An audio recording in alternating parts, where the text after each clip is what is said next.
The courthouse steps seemed steeper than usual as I climbed them, my briefcase heavy with evidence that would destroy my only brother. Inside that leather case were bank statements, medical bills, and the last words my mother ever wrote, a shaky note asking why the treatment stopped. Today, I would answer her question in front of a judge, jury, and the brother who let her die for his fairy tale wedding. My name is Sofia Martinez, and I'm a financial auditor for a major healthcare company. Numbers don't lie, even when family does. Growing up, everyone said Gabriel and I were opposites. I was the responsible one with the scholarships and steady job, while Gabriel was the charmer who could talk his way out of anything. For 32 years, I'd cleaned up his messes. But this time, he'd gone too far. It started 18 months ago when Mom called with the diagnosis. Stage 2 breast cancer. Treatable, the doctors said, with aggressive intervention. The catch? Her insurance would only cover basic treatment. For the advanced immunotherapy that gave her an 85% survival rate, we needed $80,000. Don't worry, Mom, I'd said, holding her hand in that sterile office. We'll figure it out. And we did. I liquidated my 401k, sold my car, moved to a studio apartment. Extended family pitched in. Friends organized fundraisers. Within 3 months, we'd raised $83,000, enough for the full treatment plus expenses. I put it all in a dedicated account and made Gabriel co-signer since I traveled for work and he lived near Mom. It's perfect, Gabriel had said. I can drive her to appointments, handle the payments. You just focus on work. I've got this, sis. I should have known better. Gabriel had never got anything in his life without dropping it. The first few months went perfectly. Mom started treatment, responded well. Her color returned, her energy improved. The doctors were optimistic. I visited every weekend, and Gabriel seemed to be stepping up, taking her to appointments, managing medications, being the son she'd always hoped he'd be. Then he met Valentina. She was everything Gabriel had ever dreamed of. Instagram beautiful, came from money, had that kind of laugh that made everyone turn. She was also 23 to his 34, high maintenance, and had champagne taste on Gabriel's beer budget salary. She's the one, he told me breathlessly after dating her for 2 months. I'm going to marry her. That's great, I said carefully. But maybe focus on Mom right now? She needs us. Of course. Valentina loves Mom. They get along great. They got engaged after 4 months. Valentina immediately started planning a wedding that belonged in a magazine, destination venue, designer dress, flowers flown in from Ecuador, the works. Gabriel showed me the plans during one of Mom's chemo sessions. This is going to cost a fortune, I said, flipping through the portfolio. Valentina's parents are paying for most of it, he assured me. We just need to cover a few things. Don't worry, I've been saving. I believed him because I needed to. Because Mom was fighting for her life, and I couldn't handle one more thing. Because despite everything, he was my little brother. The first sign something was wrong came when the hospital called me directly. Ms. Martinez, we haven't received your mother's payment this month. The treatment will have to be suspended if... There must be a mistake, I interrupted. The account has plenty of money. My brother handles the payments. We've tried reaching Mr. Martinez, but... I'll handle it. I called Gabriel immediately. He answered on the 3rd ring, noise in the background. Music, laughter, clinking glasses. Saf, what's up? I'm at Valentina's bridal shower. The hospital says Mom's payment is late. Oh shit. Yeah, I've been swamped with wedding stuff. I'll handle it tomorrow. Gabriel, she can't miss treatments. You know that. I know. I said I'll handle it. God, you always have to micromanage everything. He handled it, that month. But calls from the hospital became frequent. Payments were late, then partial, then stopped altogether. Each time, Gabriel had an excuse. Wedding stress. Bank errors. System glitches. And I, working 70-hour weeks trying to earn more money for Mom, believed him. I'll never forget the call that changed everything. I was in Detroit on a site audit when Mom's oncologist reached me. Sophia, I'm sorry to be blunt, but your mother's treatment has been suspended for 2 months. Without it, the cancer has progressed to stage 4. We need to discuss palliative care. The world tilted. That's impossible. We have the money. My brother. I'm sorry, but no payments have been received. Your mother has been trying to reach you. I flew home that night. Mom was in the hospital, a shadow of herself. The cancer had spread to her bones, her liver. She could barely speak, but she squeezed my hand. The money, she whispered. I'll find out, Mom. I promise. I drove straight to the bank. What I found there made me physically ill. The account that had held $83,000 now had $127. I printed 18 months of statements with shaking hands. The withdrawals started small, $500 here, $1,000 there. Always just under the amount that would trigger a notification to me. Then they got bigger. $5,000, $8,000, $15,000. The final withdrawal, 2 months ago, $30,000. Every single one authorized by Gabriel. The memo lines told the story. Venue deposit. Catering payment. Dress final. Honeymoon booking. Ring upgrade. He'd stolen every penny of our mother's cancer treatment fund for his wedding. I confronted him at his apartment. Valentina answered the door in a silk robe that probably cost more than a month of Mom's medication. Sophia, come see the wedding photos, they're stunning. I pushed past her. Gabriel was on the couch, surrounded by wedding albums. He looked up with a smile that died when he saw my face. Soph, you stole it. All of it. Mom's treatment money. Valentina laughed. What? Gabe said his parents gifted us the wedding money. His parent. Singular.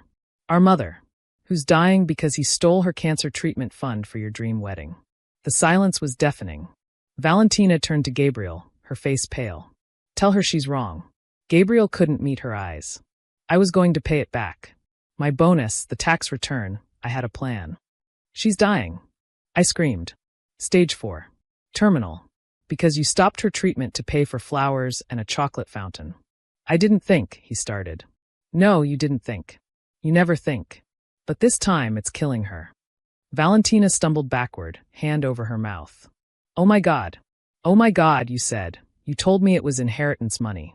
That your father left it for your wedding. Dad's been dead for 15 years, I said coldly. She ran to the bathroom. We could hear her being sick. Soph, please, Gabriel begged. I'll fix this. I'll get loans, sell everything. With what credit? What collateral?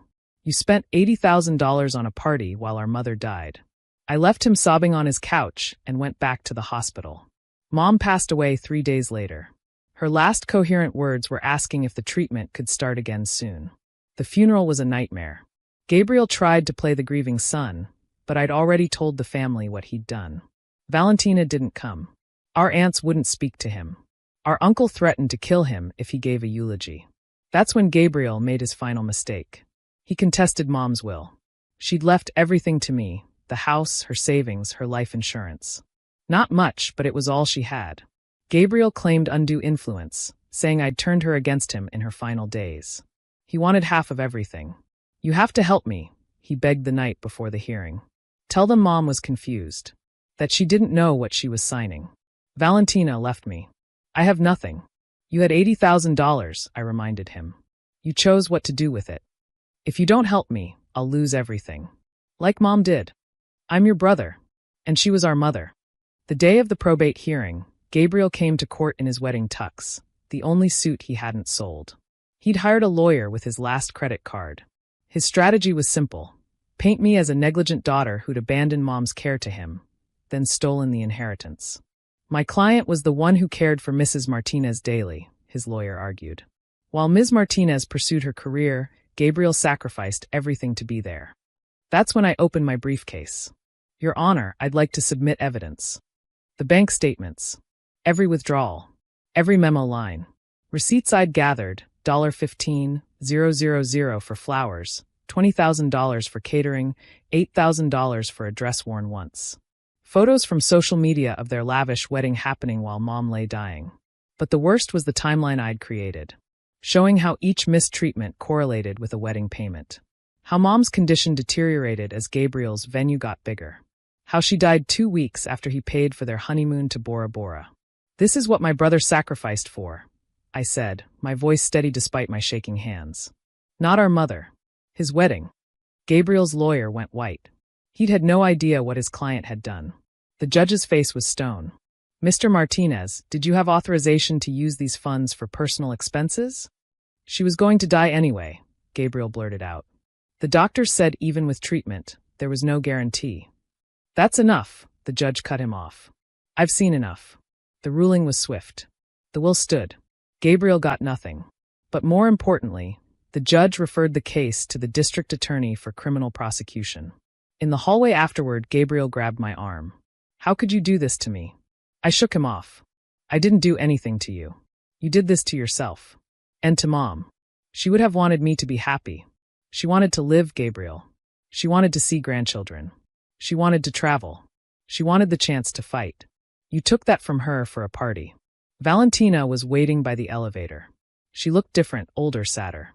She handed me an envelope. "The annulment papers," she said quietly. I can't be married to someone who could do that. I'm testifying for the prosecution. I kept all the receipts, all the messages where he told me it was family money gifted for our wedding. I'm so sorry about your mother. Gabriel's criminal trial is next month. He's facing charges of elder abuse, fraud, and theft. His lawyer says he'll probably get 5 to 7 years. I'll testify, not because I want revenge, but because Mom deserves justice. I drive by the venue sometimes, that perfect garden where they said their vows while Mom took her last breaths. It's popular for weddings. Happy couples taking photos where my brother traded our mother's life for his perfect day. The money's gone. Even if Gabriel could pay restitution, it won't bring Mom back. The treatment that could have saved her can't be retroactively applied. She's gone, and he has a wedding album to show for it. People ask if I forgive him. How can I? He looked our dying mother in the eye and chose flowers over chemotherapy. He held her hand while planning honeymoons with her life savings. He killed her as surely as the cancer did, just more cruelly. But the worst part? Sometimes, late at night, I remember the little boy who used to crawl into my bed during thunderstorms. The teenager who punched a kid for making fun of my braces. The young man who cried at Dad's funeral. I wonder when that person died, and if I could have saved him the way I couldn't save Mom. Then I remember the bank statements. The wedding photos dated the day Mom entered hospice. The theft that he called love. My name is Sofia Martinez. I'm a financial auditor who couldn't audit the one account that mattered until it was too late. My brother stole our mother's last chance at life for a dream wedding that lasted 6 hours. When he asked me to lie for him in court, I brought receipts instead. His wife filed for annulment before the ink dried on their marriage certificate. His family disowned him. His freedom will end with a judge's gavel. But none of that brings back the woman who raised us, who deserved better than a son who valued a party over her life. The numbers don't lie. $80,000 stolen. 1 life lost. 0 forgiveness given. Some things can't be audited away.